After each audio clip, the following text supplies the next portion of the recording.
Hello అండి, అందరికీ good morning. నేను మీ శ్రీనివాస్ని.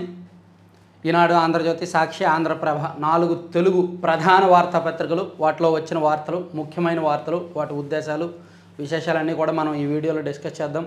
కంటెంట్ చివరి వరకు చూడండి. ఎటువంటి ఇంటెన్షన్స్ వెతకొద్దు. ప్రతి ఒక్కరూ లైక్ చేయండి. అండ్ మీ కాంటాక్ట్ లిస్ట్లో ఉన్న వాళ్ళకి, మన ఐడియాలజీ మ్యాచ్ అయ్యే వాళ్ళకి, మన కంటెంట్ ఉపయోగపడుతుంది అనుకునే వాళ్ళకి షేర్ చేయండి. వాళ్ళ వాట్సాప్లో షేర్ చేయండి. అలాగే ఫేస్బుక్లో స్టేటస్ పెట్టుకోండి. ఇంకా ఇంట్రెస్ట్ ఉన్న వాళ్ళు లైక్ చేయడం మర్చిపోద్దు. సరే, ఈరోజు చాలా అంశాలు ఉన్నాయి చెప్పుకోవడానికి, కానీ ఒక ప్రధానమైన అంశం ఇది చెప్పడానికి ఎలా చెప్పాలి, ఏం చెప్పాలో కూడా తెలియట్లేదు. ఎందుకంటే వీళ్ళు న్యాయమూర్తులు, ఇది న్యాయ వ్యవస్థ. వీళ్ళ మీద ఏం మాట్లాడినా సరే మనది తప్పు అంటారు. ఎందుకంటే పవర్స్ అన్నీ వీళ్ళ చేతుల్లో ఉంటాయి.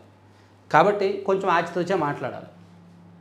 మొత్తానికి నిన్న ఒక పెద్ద వ్యవహారం దేశవ్యాప్తంగా సంచలనం సృష్టించింది. దాని మీద నీళ్ళేసి ప్రస్తుతానికి చల్లార్చారు. కానీ ఎంతకాలం దాస్తారు? న్యాయ వ్యవస్థలో అవినీతిని ఎంతకాలం దాస్తారు? న్యాయ వ్యవస్థలో అవినీతి మకిలి లేదా? దాదాపుగా 12 సంవత్సరాల కిందట అనుకుంటా. ఆయన ఎవరు?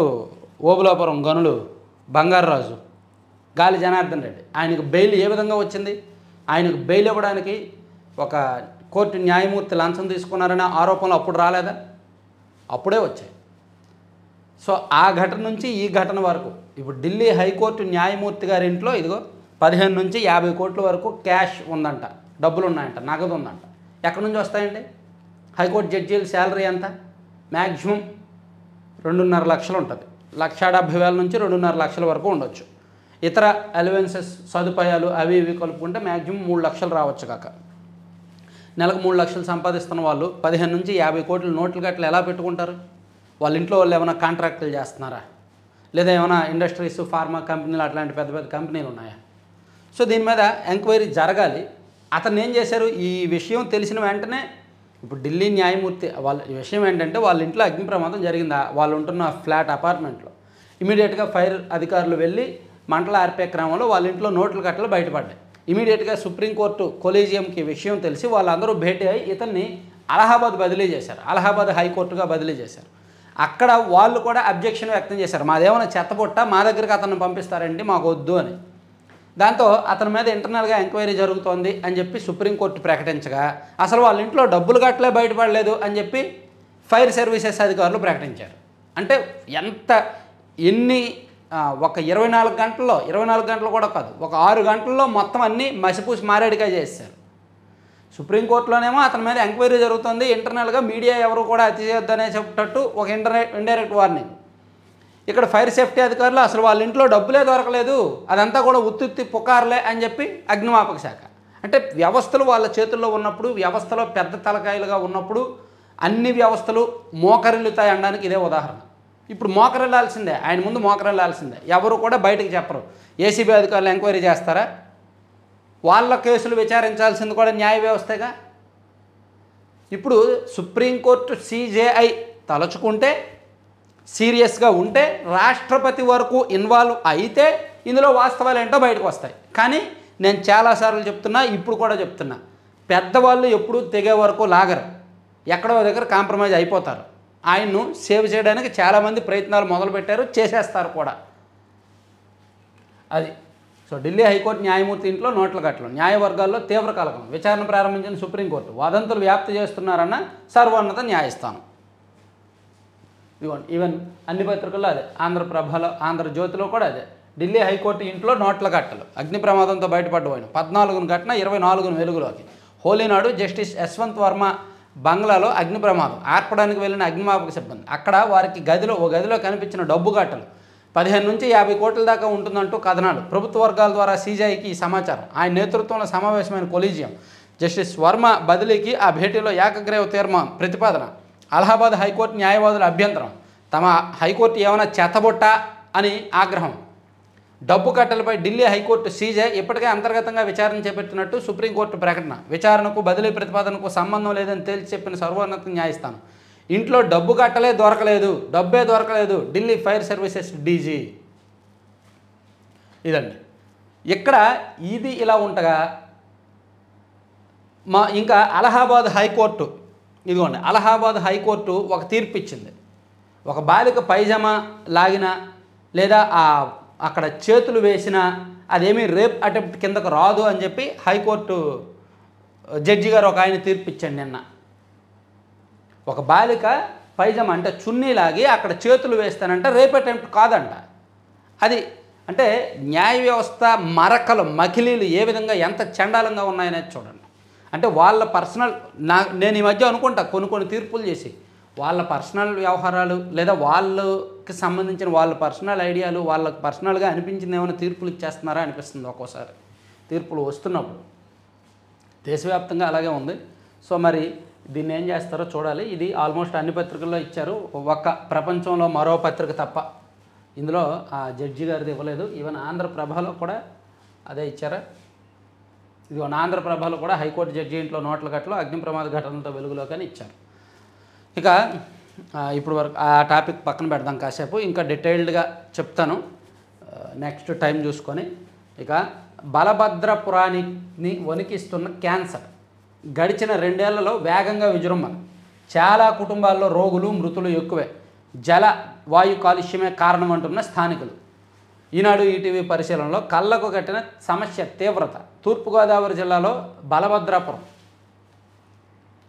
ఆ ఊర్లోనంట క్యాన్సర్ విజృంభిస్తుందంటండి. ఆ ఊర్లో చాలామందికి కాలుష్యం కారణంగా, జల కాలుష్యం వాయు కాలుష్యం కారణంగా చాలా కుటుంబాల్లో క్యాన్సర్ రోగులు ఉన్నారంట. ఒక ప్రత్యేకమైన ఆర్టికల్ ఈనాడులో వేశారు.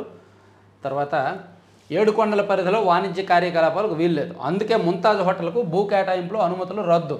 మానవ సేవకు అన్నదానం ప్రాణదానం, మాధవ సేవకు ఆలయాల నిర్మాణం, ఆలయాల పవిత్రతకు అధిక ప్రాధాన్యం. తిరుమలలో సీఎం చంద్రబాబు నిన్న చంద్రబాబు నాయుడు గారి మనవడు అండ్ లోకేష్ గారి అబ్బాయి దేవాంశ్ పుట్టినరోజు సందర్భంగా కుటుంబ సమేతంగా తిరుమల వెళ్ళి దర్శించుకొని ఒకరోజు అన్నదానానికి కావాల్సిన నగదుని విరాళంగా ప్రకటించి అన్నదాన ట్రస్ట్కు విరాళం ఇచ్చి అక్కడ భక్తులకు వడ్డనలు చేసి ఆ తర్వాత మీడియా సమావేశం పెట్టి చంద్రబాబు నాయుడు గారు తిరుమలకు సంబంధించి పవిత్రతను మేము కాపాడతాము, సో అక్కడ ముంతాజ్ హోటల్కు అండ్ ప్రైవేట్ హోటల్స్కు ఇచ్చిన 35 ఎకరాల భూ కేటాయింపులను రద్దు చేస్తున్నాము, వాణిజ్య అవసరాలకు తిరుమల భూములు ఇవ్వము అని ప్రకటించారు.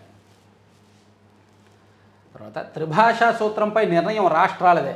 ప్రస్తుత తరుణంతో బోధన వినూత్న పద్ధతుల్లో జరగాలి. ప్రాథమిక విద్యపై రాజ్యాంగం రాష్ట్రాలకు స్వేచ్ఛ ఇచ్చింది. హిందీపై కేంద్రం చొరవలో నిగూఢ అంశాలు దాగున్నాయి. సో తమిళనాడేమో ద్విభాష, మాకు 2 భాషలు చాలు అంటది. మేము తమిళము ఇంగ్లీషు మాత్రమే నేర్పిస్తాం మా పిల్లలకి అంటది. కేంద్రమేమో లేదు ఈ నేషనల్ ఎడ్యుకేషన్ పాలసీ 2020 ప్రకారం దేశంలో అన్ని రాష్ట్రాలు కూడా త్రిభాషా సూత్రాన్ని పాటించాలి. ఒక ప్రాంతీయ భాష, ఒక మాతృభాష, ఒక దేశ భాష, ఇవన్నీ ఖచ్చితంగా 3 భాషలు నేర్పించాల్సిందే. అంటే తమిళం ఇంగ్లీషు హిందీ నేర్పించాల్సిందే అనేటట్టు కేంద్రం చెప్తోంది. ఈ ఎన్ఈసి 2020 ఆ పాలసీ కొత్తదేమీ కాదు, 1968 నుంచి ఉంది ఈ త్రిభాషా పాలసీ. సో దాని మీద తమిళనాడు ఫైట్ చేస్తూనే ఉంది. సో దాని మీద ఈ ఓవరాల్ అంశం మీద ఈరోజు ఈనాడులో ఒక ఎంట్రీ వచ్చింది. త్రిభాషా సూత్రం 6 దశాబ్దాల క్రితం చాలా మంచిది, కానీ దేశంలో వలసలు పట్టణీకరణ పెరిగిన ప్రస్తుత తరుణంలో బహుభాషల్లో విద్యాబోధనకు అధిక ప్రాధాన్యం ఇవ్వాల్సిన అవసరం ఉంది. ప్రాథమిక విద్య రాష్ట్రాల పరిధిలోని అంశం. విద్యార్థులకు మాతృభాషతో పాటు ఇతర ఏ భాషలను చెప్పాలనేది వాటి నిర్ణయం ప్రకారమే జరగాలి అని ప్రముఖ భాషా శాస్త్రవేత్త, peoples linguistic survey of India chairman professor Ganesh Narayan Das అభిప్రాయపడ్డారు. తర్వాత రాష్ట్రానికి వర్ష సూచన అంటే ఈ రోజు నుంచి ఒక 2 రోజుల పాటు రాష్ట్రంలో వర్షాలు పడే అవకాశం ఉందంట. రాబోయే 4 రోజుల్లో రాష్ట్రంలోని పలు ప్రాంతాల్లో తేలికపాటి నుంచి ఓ మోస్తారు వర్షాలు కురుస్తాయని వాతావరణ శాఖ అంచనా వేస్తోంది. ఈ వర్షాలు వచ్చి వెళ్ళిన తర్వాత వేడి పెరుగుద్ది, ఎండ తీవ్రత పెరుగుద్ది.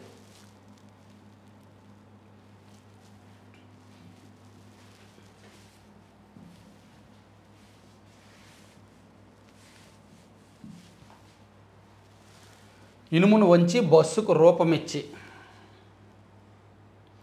మల్లవల్లిలో అశోక్ లేలాండ్ తయారైంది కదా, ప్రారంభమైంది కదా. సో అక్కడ ఏ విధంగా తయారు చేస్తున్నారు అనేది ఫోటోలతో సహా ఈనాడులో వేశారు.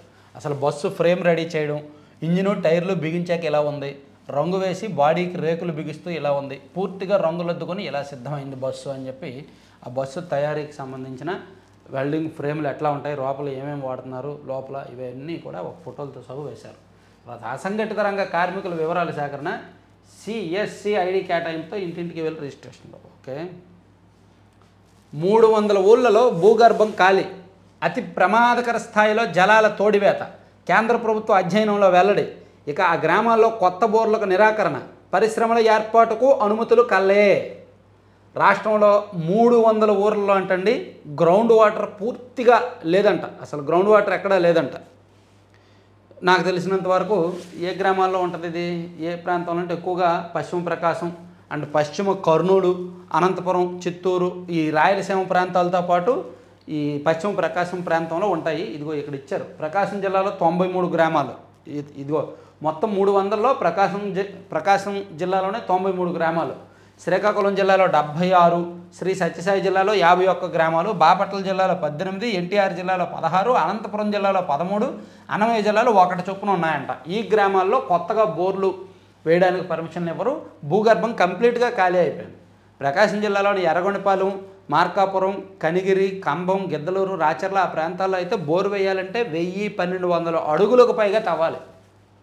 సాధారణంగా గోదావరి జిల్లాలో బోర్లు వేయాలంటే 250 అడుగులు, యావరేజ్గా 300 అడుగులు వేస్తే చాలు బోర్లు నీళ్ళు వచ్చేస్తాయి. కానీ ప్రకాశం జిల్లాలో కొన్ని ప్రాంతాల్లో 1000 అడుగులకు పైగా తవ్వాలి. అయినా అక్కడ బోర్లు నీళ్లు పడినా ఒక నెల రోజుల్లో మళ్ళీ అక్కడ నీళ్ళు అయిపోతే మళ్ళీ కొత్తగా ఇంకో చోట వేయాలి. ఆ ప్రాంతంలో రైతులు బోర్లు వేయడానికి వాళ్ళ ఆస్తులు కరగబెట్టుకొని భూములు అమ్ముకొని ఇంకా బోర్లలో నీళ్లు రాక ఊర్లు వదిలేసి, ఇల్లు వదిలేసి, వాకులు వదిలేసి వెళ్ళిపోయిన ఘటనలు ఎన్నో ఉన్నాయి. సో అది రాష్ట్రంలో 300 ఊర్లలో అని ఇచ్చారు. ఈవెన్ అనంతపురం జిల్లాలో, చిత్తూరు జిల్లాలో కూడా ఆ సమస్య ఉంది. తర్వాత జగన్ సీఎంగా ఉంటే ఎస్సీ వర్గీకరణ నెరవేరేది కాదు, ఆయన దృష్టి అంతా ఓటు బ్యాంక్ రాజకీయాలపైన. చంద్రబాబు సామాజిక న్యాయం చేశారు. ఎంఆర్పీఎస్ వ్యవస్థాపక అధ్యక్షుడు మందకృష్ణ మాదిగ. ఆంధ్రప్రదేశ్ ముఖ్యమంత్రిగా జగన్ ఉంటే ఎస్సీ వర్గీకరణ ఎప్పటికీ సాధ్యమయ్యేది కాదు. మాదిగల సమస్యలపై మాట్లాడేందుకు గత 5 ఏళ్లలో జగన్ ఒక్కసారి కూడా ప్రయత్నం చేయలేదు. అలాంటప్పుడు జగన్ వల్ల ప్రయోజనం ఏమిటన్నది ఆ పార్టీలో మాదిగ సామాజిక వర్గం నేతలు ఆలోచించాలని ఎంఆర్పీఎస్ వ్యవస్థాపక అధ్యక్షుడు మందకృష్ణ మాదిగ పేర్కొన్నారు. వివేక హత్య కేసులో సిబిఐ నిందితులకు నోటీసులు, పిటిషన్ సునీత పిటిషన్లో జారీ చేసిన తెలంగాణ హైకోర్టు. ఇది ఆంధ్రజ్యోతిలో హైలైట్ చేశారండి వార్త. ఇదిగోండి, వివేక హత్య కేసు విచారణ ఇంత జాప్యమా, ట్రయల్ ప్రారంభం కాకపోవడానికి కారణాలేంటి? సిబిఐకి తెలంగాణ హైకోర్టు నోటీసులు, నిందితులు స్పందించాలని ఆదేశం, వారికి వ్యక్తిగత నోటీసులు పంపించేందుకు సునీతారెడ్డికి అనుమతి, విచారణ 4 వారాలు వాయిదా. ఏడాదిన్నరగా సిఆర్పిసి 207 దశలోనే హార్డ్ డిస్కుల్లో పత్రాలు ఓపెన్ కావడం లేదంటూ నిందితుల అడ్డుపోలలు. ఇలాగైతే 7 ఏళ్లకు విచారణ మొదలవదు, వెంటనే ట్రయల్ ప్రారంభించాలి, 6 నెలల్లో పూర్తి చేయాలి, ఆమె తరపు న్యాయవాది అభ్యర్థన. సో వివేకానంద రెడ్డి గారి కేసు దర్యాప్తు ఆగిపోయింది. ఎందుకు ఆగిపోయింది, ఎవరు అడ్డు తగులుతున్నారు, రీజన్స్ ఏంటి?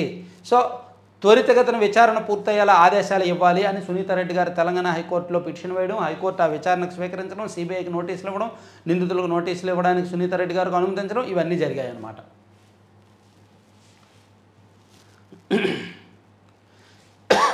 కర్ణాటక అసెంబ్లీలో హనీ ట్రాప్ రచ్చ, విపక్ష సభ్యులపై 6 నెలల సస్పెన్షన్ వేటు. కర్ణాటక బడ్జెట్ సమావేశాల్లో చివరి రోజు విధానసభలో హనీ ట్రాప్ వ్యవహారం రచ్చగా మారింది. శుక్రవారం ఉదయం బడ్జెట్పై సమాధానం ఇచ్చేందుకు ముఖ్యమంత్రి సిద్ధరామయ్య సిద్ధం కాగా కొందరు మంత్రులు హనీ ట్రాప్లో చిక్కారనే వదంతులపై విపక్ష సభ్యులు గొంతెత్తారు. హనీ ట్రాప్ విషయంలో సభలో చర్చించారంట చాలాసేపు. శ్రీవారి సేవలో జయం కుటుంబం, ఓకే. ఇవన్నీ ఫస్ట్. బస్తర్ ఎదురుకాల్పుల్లో మృతుల గుర్తింపు, 30 మృతదేహాల్లో 20 మంది వివరాల సేకరణ, ఓకే.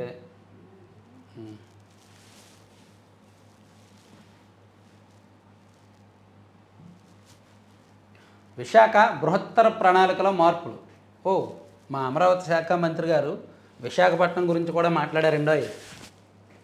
వైకాపా ప్రభుత్వంలో స్వార్థంతో మాస్టర్ ప్లాన్, ప్రజాభిప్రాయంతో 4 నెలల్లో మళ్ళీ ఖరారు. విశాఖ నగర ఎమ్మెల్యేలతో సమావేశంలో మంత్రి నారాయణ.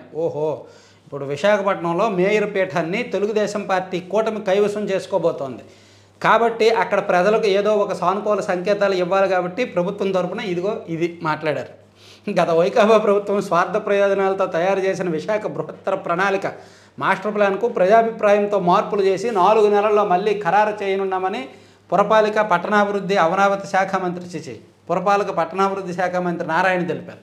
రాబోయే 30 ఏళ్లను దృష్టిలో పెట్టుకొని మాస్టర్ ప్లాన్ రూపొందిస్తామని ఆయన వివరించారు. ఈ 9 నెలల్లో ఎప్పుడూ ఆయన విశాఖపట్నం విషయంలో మీటింగ్ పెట్టాల. నిన్న ఎందుకు పెట్టారంటే విశాఖపట్నంలో మేయర్ పీఠానికి సంబంధించి మార్పులు చేర్పులు జరుగుతున్నాయి. కొంతమంది నగరపాలక సంస్థలో ఉన్న కార్పొరేటర్లు తెలుగుదేశం పార్టీలోనూ జనసేనలోనూ చేరబోతున్నారు. కాబట్టి అక్కడ ప్రజలకు ఒక సానుకూల సంకేతాలు ఇవ్వడానికి ఇదిగో ఉన్న పలంగా ఈ మీటింగ్ అనమాట. దాన్ని ఇంకా హైలైట్ చేశారు. అమరావతి శాఖ మంత్రి గారు మామూలు వాళ్ళు కాదండోయ్. ఇదిగో ఎమ్మెల్యే గంటా శ్రీనివాసరావు గారు, పల్లా శ్రీనివాసరావు గారు వాళ్ళ పాత్ర వాళ్ళు పోషించారు దీనిలో. సరే, నేనైతే ఏమంటాను, మంచిదే, విశాఖపట్నాన్ని అభివృద్ధి చేయండి, మంచిదే. అక్కడ చేయడానికి ఆ విశాఖపట్నాన్ని చెడగొట్టకుండా ఉంటే చాలు. కొత్తగా చేయాల్సినవి చాలా ఉన్నాయి, చేయొచ్చు. అక్కడ చెడగొట్టకుండా ఉంటే చాలు. వైసీపీ ప్రభుత్వం చెడగొట్టింది, విశాఖ అందాన్ని కూడా నాశనం చేసింది. విభజన వాదనలపై సంఘ్ మేధోమథనం. ప్రాథమిక విద్యలో మాతృభాష వినియోగించాలని ఆకాంక్ష. జాతీయ ఐక్యతను సవాల్ చేసేలా తమిళనాడులో పరిణామం. బెంగళూరులో జాతీయ స్థాయి చర్చలు. నిర్మల్కు మార్గదర్శి. ఒకవైపు మార్గదర్శి మీద ఉండవల్లి అరుణ్ కుమార్ లాంటి వాళ్ళు ఏడుస్తూనే ఉన్నారు, వైసీపీ లాంటి వాళ్ళు ఏడుస్తూనే ఉన్నారు, పిటిషన్లు వేస్తూనే ఉన్నారు. కానీ ఇక్కడ మార్గదర్శి మాత్రం విస్తరణ జరుగుతూనే ఉంది, విస్తరిస్తూనే ఉన్నారు. కొత్తగా నిర్మల్లో వర్చువల్గా ఒక ఆఫీస్ స్టార్ట్ చేశారు నిన్న, ఒక బ్రాంచ్. నియోజకవర్గాల పునర్విభజన ఇప్పుడు ఒక జాతీయ ఉద్యమం. 7 రాష్ట్రాల నుంచి నేతల హాజరు. తమిళనాడు సీఎం స్టాలిన్ వెల్లడి. పోలీసులు కళ్ళుగప్పి రిమాండ్ ఖైదీ పరారి. గుంటూరు బస్టాండ్లో ఓ రిమాండ్ ఖైదీ పోలీసులు కళ్ళుగప్పి పరారయ్యాడు. పప్పు బెల్లాల్లా పంచిపెట్టారు. జగన్ పాలనలో శ్రీవారి పాదాల చెంత భూ కేటాయింపులు తాజాగా రద్దు చేసిన సీఎం. ఇప్పుడు బిజీగా ఉన్న రాను, వీలు చూసుకొని ఏప్రిల్లో వస్తా. ఏసీబీకి ఐఎన్పిఆర్ మాజీ కమిషనర్ విజయ్ కుమార్ రెడ్డి సమాధానం. విచారణకు హాజరు కాకుండా ఎత్తుగాళ్ళు. ఇదే ఒక సాధారణ పౌరుడో లేదంటే ఏ రైతో, ఏ స్టూడెంటో, ఏ నిరుద్యోగో, ఏ ఉద్యోగో ఇలా సమాధానం చెప్తే ఊరుకుంటారా? ఏసీబీ వాళ్ళ విచారణకు పిలిచినప్పుడు వెళ్ళకపోతే ఊరుకుంటారా? పోలీసులను తీసుకెళ్ళి లాక్కొస్తారు. మరి ఇక్కడ ఆయన్ను నేను బిజీగా ఉన్నాను, నేను ఇప్పుడు రాను. ఆయన ఒక కమిషనరు, ఒక ప్రభుత్వ ఉద్యోగి, ఇంకేం బిజీ ఉంటుంది? ఆయన విచారణ ఎదుర్కోవాల్సింది కదా. ఏమైనా పర్సనల్గా ఆయన సెలవుల్లో ఉన్నారా? పర్సనల్గా సెలవుల్లో ఉన్నా సరే రీజన్ ఏంటి అనేది ఉన్నతాధికారులు చేయాలిగా. సో ఆయన ఒకవేళ కొంచెం సీరియస్గానే వ్యవహరించాలి ప్రభుత్వం ఇతని విషయంలో. విచారణ తప్పించుకోవడానికి రకరకాల ఎత్తుగాళ్ళు ఇవన్నీ ఈనాడు కాసేపు పక్కన పెడదాం, సాక్షికి వెళ్దాం. సాక్షిలో చూస్తే ఈరోజు శనివారం 22వ తేదీ 3/2025. ఓకే, డేటు నిజమే వేశారు, అంటే డేట్ ఒక్కటే నిజమే వేస్తారంటలే. నేటి నుంచి పరుగుల పండగ. ఎస్, ఇవాళ నుంచి ఐపీఎల్ స్టార్ట్ అవబోతోంది. ఐపీఎల్ 2025 సీజన్ మొదలవబోతోంది. 65 రోజుల పాటు జరుగుతుందంట.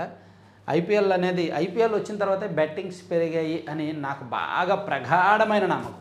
అంతకుముందు క్రికెట్ బెట్టింగ్స్ తక్కువ ఉండేవి, కానీ ఐపీఎల్ వచ్చాక విపరీతంగా పెరిగాయి. బాల్కి బెట్టే ఐపీఎల్లో.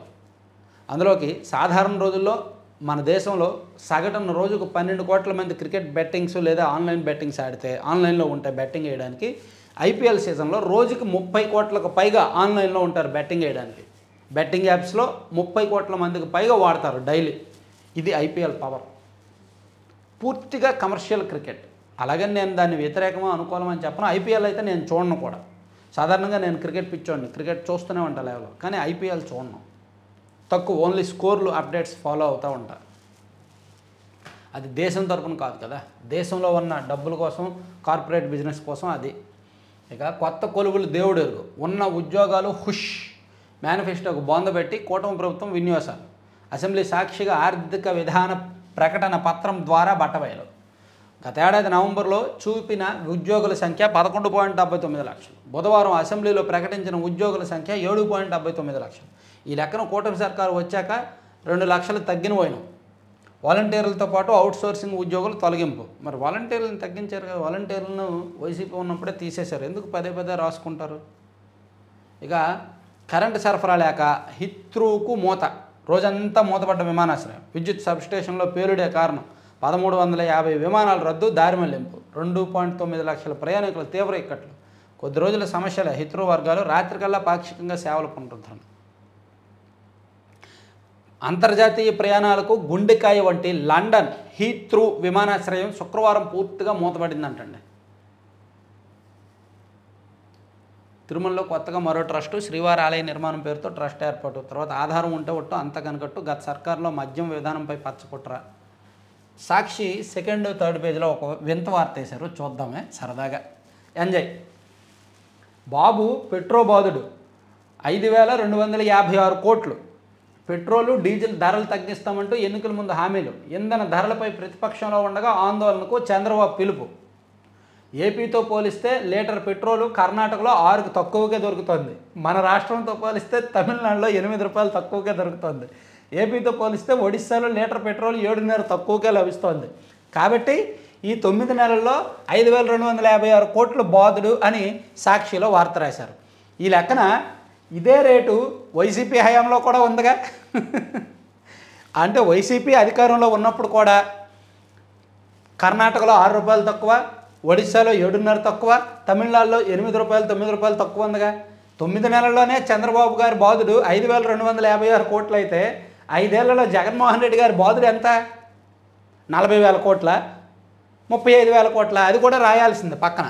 ఇది చంద్రబాబు బాధుడు 5,256 కోట్లు, ఇది మా జగన్మోహన్ రెడ్డి బాధుడు, మాకు సిగ్గు లజ్జ లేవు, మేము అధికారంలో ఉన్నప్పుడు ఒకలా రాస్తాం, విపక్షంలో ఉన్నప్పుడు ఒకలా రాస్తాం, ఎవరైనా మా మీద ఉమ్మేసినా మేము తుడిచేసుకుంటాం, మేము గవర్నమెంట్ ఏదో వీళ్ళు గవర్నమెంట్లో ఉన్నప్పుడు పెట్రోల్ రేట్లు తగ్గించినట్టు, వీళ్ళు గవర్నమెంట్లో ఉన్నప్పుడు తెలంగాణతోనూ ఒడిశాతోనూ మధ్యప్రదేశ్తోనూ కర్ణాటకతోనూ అండ్ మధ్యప్రదేశ్ కాదు ఏంటది కర్ణాటక తమిళనాడుతో పోలిస్తే ఆంధ్రప్రదేశ్లో పెట్రోల్ రేట్లు తక్కువ ఉన్నట్టు, ఇప్పుడు మాత్రమే ఎక్కువ ఉన్నట్టు ఒక వార్త రాశారు. పాపం వీళ్ళ బాధలు ఎవరికి రాకూడదబ్బా, సాక్షికి ఉన్న బాధలు. నిజమే, ఇతర రాష్ట్రాలతో పోలిస్తే మన రాష్ట్రంలో పెట్రోల్ రేట్లు ఎక్కువే, దాన్ని ఎవరూ కాదనరు. ఎప్పుడు వచ్చాయి ఇవి? ఈ ధరలు ఎప్పటి నుంచి ఉన్నాయి? ఇప్పుడు కొత్తగా ఉన్నాయా? కొత్తగా ఈ 9 నెలల్లోనే ఉన్నాయా? వైసీపీ హయాం 5 ఏళ్లలో కూడా ఉన్నాయిగా. సో నిజంగా చంద్రబాబు గారి బాధుడు 5,256 కోట్లు అయితే మరి జగన్మోహన్ రెడ్డి గారి బాధుడు ఎంత? 30,000 కోట్లకు పైగా ఉంటుంది. అంటే వీళ్ళు రాసే హక్కు లేదు. మామూలుగా వీళ్ళకి రాసే హక్కు ఉండదు, ఎందుకంటే వీళ్ళు 5 ఏళ్ళు అధికారంలో ఉన్నారు కాబట్టి 5 ఏళ్ళ అధికారంలో ఏం తగ్గించలేదు కాబట్టి. అయితే చంద్రబాబు గారు పెట్రోల్ ధరలు తగ్గిస్తామన్నారు, విద్యుత్ ఛార్జీలు తగ్గిస్తామన్నారు కాబట్టి అడగాలి. ఇక నీళ్ళో రామచంద్ర, వేసవి ప్రారంభంలోనే మంచినీటి కటకట, మొరాయిస్తున్న రక్షిత మంచినీటి పథకాలు, ప్రత్యామ్నాయం చూపిన కూటమి సర్కారు, ప్రజలకు ధర్నాలకు దిగుతున్నా స్పందించిన వైనం, ఉన్న ఉద్యోగాలు పోయాయి అని చెప్పి ఇంకోటి రాశారు. సాక్షి 2వ పేజీ, సాక్షి 3వ పేజీ వెళ్దాం. సాక్షి పండుగ, అప్పుల బాధ తాళలేక 2 రైతుల ఉగాదిలోపు పెండింగ్ డిఏలు విడుదల చేయాలి, అమరావతి జేఏసీ చైర్మన్ బొప్పరాజు. ఇవి సాక్షిలో అంశాలు. ఇవి కాసేపు పక్కన పెడదాం. ఆంధ్రజ్యోతి చూస్తే ఇది చెప్పుకున్నాం. తర్వాత ఆ హోటల్లోకి అనుమతి రద్దు, మనవడు దేవాంశ్ పుట్టినరోజు అంశం అయిపోయింది. తర్వాత ఈ వివేక హత్య కేసు ఇవన్నీ కూడా చెప్పుకున్నాం కదా. ఇక వేరే అంశాలు ఏంటంటే వలపు వలలో కన్నడ నేతలు, కర్ణాటకను కుదిపేస్తున్న హనీ ట్రాప్, 2 మంత్రులు సహా 48 మంది ఎమ్మెల్యేల పై అశ్లీల వీడియోలు, కొందరు జాతీయ పార్టీ నేతలు న్యాయమూర్తులు కూడా. అసెంబ్లీలో వెల్లడించిన మంత్రి రాజన్న, మొన్న డీకే శివకుమార్ ఉన్నారని బీజేపీ కాంగ్రెస్ నేతల అనుమానాలు, అసెంబ్లీలో గందరగోళం, 18 మంది బీజేపీ ఎమ్మెల్యేలపై 6 నెలల సస్పెండ్ చేసి ఎమ్మెల్యేలను ఇదిగో మార్షల్స్ ఇలా భుజాల మీద వేసుకొని బయటకు తీసుకెళ్ళిపోతున్నారు. హనీ ట్రాప్ వ్యవహారం కర్ణాటక రాజకీయాలను కుదిపేస్తోంది. ఆ పార్టీ ఈ పార్టీ అని కాకుండా పలువురు నేతలు ఇందులో చిక్కుకున్నారు. 2 మంత్రులు సహా 48 మంది కాంగ్రెస్, బీజేపీ, జేడీఎస్ ఎమ్మెల్యేలు, కేంద్ర కాంగ్రెస్ నాయకులు న్యాయమూర్తులపై వల విసిరి అశ్లీల వీడియోలు తీసినట్టు తెలుస్తోంది. ఈ విషయాన్ని ఓ సీనియర్ మంత్రి అసెంబ్లీలో బయటపెట్టడం కలకలం రేపింది. తాను కూడా హనీ ట్రాప్ బాధితుడినేనని విచారణ జరిపించాలని డిమాండ్ చేశారు. అసలు ఈ అంశం వెనుక సీఎం కావాలని అభిలషిస్తున్న సీనియర్ నాయకుడి హస్తం ఉందని, సీఎం కావాలని అభిలషిస్తున్న సీనియర్ నాయకుడి హస్తం అంటే డీకే శివకుమార్ హస్తం ఉందని చెప్తుండగా అసలు డీకే శివకుమార్కి సంబంధించిన వీడియోలు ఉన్నాయని కొంతమంది చెప్తున్నారు. అదొకసారి సెపరేట్గా ఒక వీడియో చేద్దాం, చాలా పెద్ద వ్యవహారం. ఇక ఫీజు రియంబర్స్మెంట్కి 600 కోట్లు విడుదల చేశారండి. సంక్రాంతి టైంలో 788 కోట్లు రిలీజ్ చేశారు కదా ఫీజు రియంబర్స్మెంట్ బకాయిలు. ఇప్పుడు తాజాగా 600 కోట్లు రిలీజ్ చేశారనమాట. సో కూటమి ప్రభుత్వం వచ్చిన తర్వాత ఈ 9 నెలల వ్యవధిలో సుమారుగా 1388 కోట్లు ఫీజు రియంబర్స్మెంట్ బకాయిలు విడుదల చేశారు. ఇక మందులపై ఆపరేషన్ గరుడ, రాష్ట్ర వ్యాప్తంగా 645 మెడికల్ స్టోర్లు, ఏజెన్సీల్లో ఏకకాలంలో తనిఖీలు, అవకతవకలకు పాల్పడే వారిపై కేసులు, కొన్ని చోట్ల నిషేధిత మందులు స్వాధీనం. నిషేధిత మందులు కొన్ని చోట్ల అమ్ముతున్నారనే సమాచారంతో నిన్న ఒకేసారి విజిలెన్స్ అండ్ డ్రగ్స్ అధికారులు ఇచ్చేశారు. తర్వాత సేవకు సరైన సమయం, రాష్ట్రంలో టైమ్ బ్యాంక్ ఆఫ్ ఇండియా సేవలు. ఇప్పుడు వృద్ధుల కోసం సమయం కేటాయించి భవిష్యత్తులో తాము సేవలు పొందవచ్చు. అని ఇస్తున్నారు. టైమ్ బ్యాంక్ అంట. ఆంధ్రజ్యోతి రెండోది చూసుకుంటే వలపు వలలో కన్నడ నేతలు మీద కూర్చొని గుండెల్లో 3 సార్లు పొడి చేసింది. భయపెడుతున్న మర్చెంట్ నేవీ అధికారి తీరు. ఉత్తరప్రదేశ్లోని మేరట్లో జరిగిన మర్చెంట్ నేవీ అధికారి సౌరభ్ రాజ్పుత్ హత్య విషయంలో ఒళ్ళు గొగురు పొడిచే విషయాలు బయటకు వస్తున్నాయి. భార్య మస్కన్ రస్తోగి, ఆమె ప్రియుడు సాహిల్ మార్చి 4న సౌరభ్ను చంపి 15 ముక్కలు చేశారు. అతన్ని చాలా దారుణంగా హతమార్చారంటండి. 2009 నుంచి 2024 వరకు 15,564 మందిని పంపేశారు. భారతీయ అక్రమ వలసదారుల లెక్క ఇది. ట్రంప్కు ముందు నుంచే డిపోర్టేషన్. త్వరలో 295 మంది భారత్కు. రాజ్యసభలో విదేశాంగ మంత్రి ప్రకటన.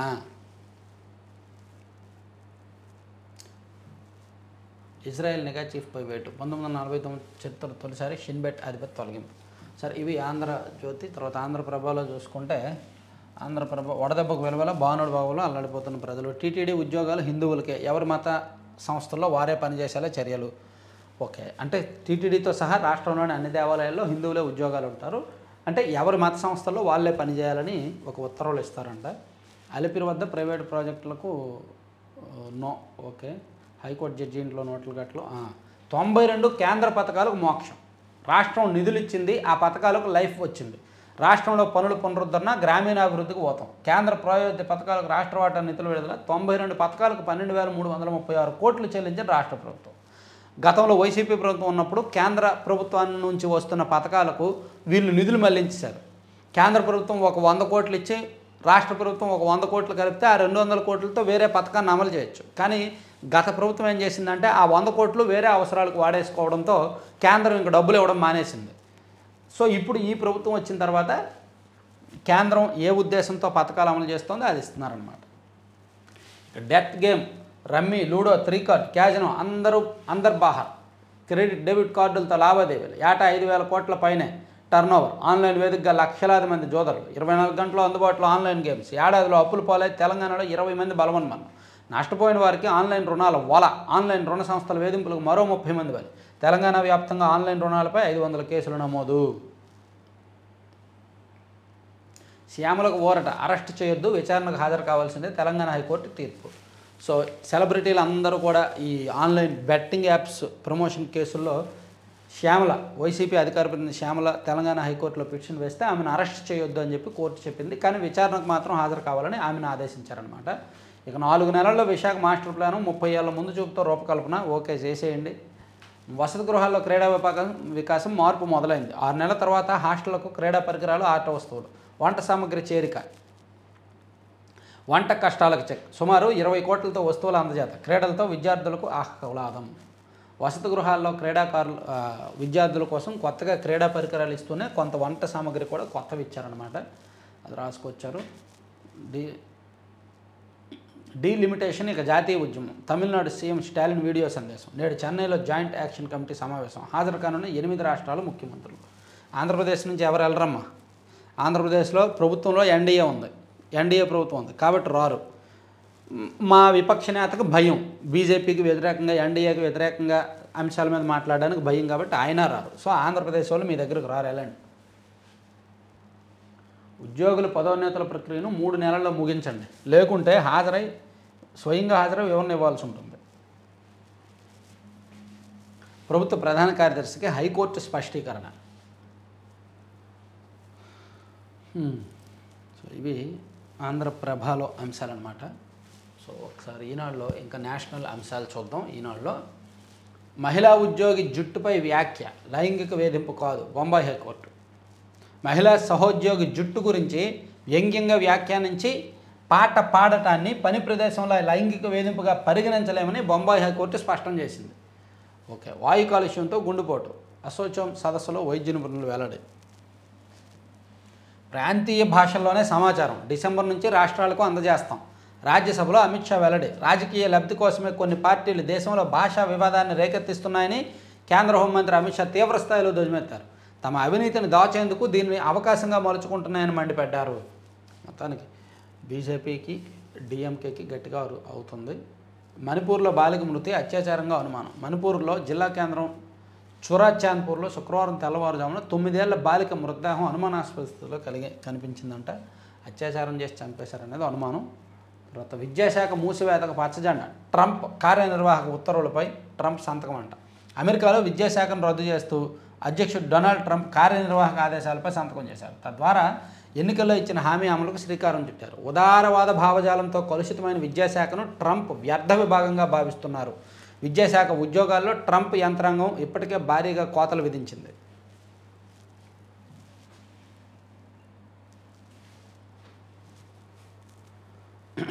విద్యార్థుల ఫీజు రాయితీలు కొన్ని ముఖ్యమైన పథకాలను మాత్రం కొనసాగిస్తామని చెప్పారంట. సో ఈ విద్యాశాఖ అధికారాలు రాష్ట్రాల్లో ఉన్న ప్రభుత్వాలు చూసుకుంటాయి, మాకు సంబంధం లేదని చెప్పారు. సో జాతీయ స్థాయిలో విద్యాశాఖను రద్దు చేశారు. గాజాను ఆక్రమించమని సైన్యాన్ని ఆదేశించారు ఇజ్రాయెల్ రక్షణ మంత్రి కాట్జ్. ముగ్గురు ఎన్సీపీ, ఎస్పీ ఎంపీల అనర్హత పిటిషన్లపై ముగిసిన పరిశీలన. ఎలాన్ మస్క్తో అమెరికా యుద్ధ ప్రణాళికలు పంచుకోకూడదు, ఆయనకు చైనాలోనూ వ్యాపారాలు ఉన్నాయి. ట్రంప్ వ్యాఖ్యలు. అమెరికా ప్రభుత్వంలో కీలకంగా వ్యవహరిస్తున్న ప్రపంచ కుబేరుడు ఎలాన్ మస్క్ ఇప్పటి వరకు పూర్తి స్వేచ్ఛనిచ్చిన అధ్యక్షుడు ట్రంప్ తొలిసారి ఆయనకు భిన్నంగా స్పందించారు. మస్క్ ఉన్న వ్యాపార ప్రయోజనాల దృష్ట్యా ఆయనతో అమెరికా యుద్ధ ప్రణాళికలను పంచుకోకూడదని అన్నారు. మస్క్ చైనాలోనూ వ్యాపారాలు ఉన్నాయని, కాబట్టి ఆయన ప్రభావితం కావచ్చని ట్రంప్ పేర్కొన్నారు. మంచి విషయం, కరెక్టే. ట్రంప్ రాకతో శ్వేత సౌధం స్వర్ణమయం. వావ్, నిజమేనండి, మొత్తం గోల్డ్ పెట్టేశాడు. అమెరికా అధ్యక్షుడుగా ట్రంప్ రెండోసారి అధికారం చేపట్టాక శ్వేత సౌధం రూపురేఖలు మారిపోయాయి. ఎటు చూసినా స్వర్ణ కాంతులు ఎనుతోంది. తన వ్యక్తిగత అభిరుచిని ప్రతిబింబించేలా వస్తువులను ప్రత్యేకంగా ఎంపిక చేసి మరీ ట్రంప్ ఈ ఏర్పాట్లు చేయిస్తున్నారట.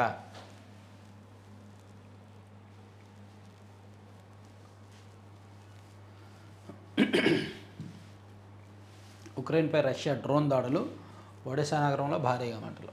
కావ్య పురుషుడు శ్రీరాముడు యోగి ఆదిత్యనాథ్. పెళ్లికి పిలవలేదని వరుడి తండ్రిపై కాల్పులు. సినిమా తారలు కావాలని కలడు, భర్తను చంపి కటకటాలు. మేరట్ కేసులో విస్తుగొలిపే విషయాలు. మేరట్ కేసులో రకరకాల వార్తలు బయటకు వస్తున్నాయి, చెప్తాం, సెపరేట్గా చెప్తాం. సో ఇవండి మొత్తానికి 4 పత్రికల్లో ఉన్న అంశాలు. ఇంకా కీలకమైన అంశాలతో మనం ఇతర అంశాలు కూడా, ఇతర వీడియోలు కూడా 3 ఛానల్స్లోనూ చెప్పుకుంటున్నాం. సో మూడు ఛానళ్ళు కూడా ప్రతి ఒక్కరూ ఫాలో అవ్వండి. AP 175 కుండుసూది పిన్ అండ్ 3వ ఛానల్ శ్రీనివాస్ లైఫ్ బుక్ అని ఉంటుంది. అందులో నాన్ పొలిటికల్ అంశాలను, sports and cricket, cinema and ఇతర అంశాలన్నీ కూడా ఆ ఛానల్లో చెప్తాం అన్నమాట. Thank you.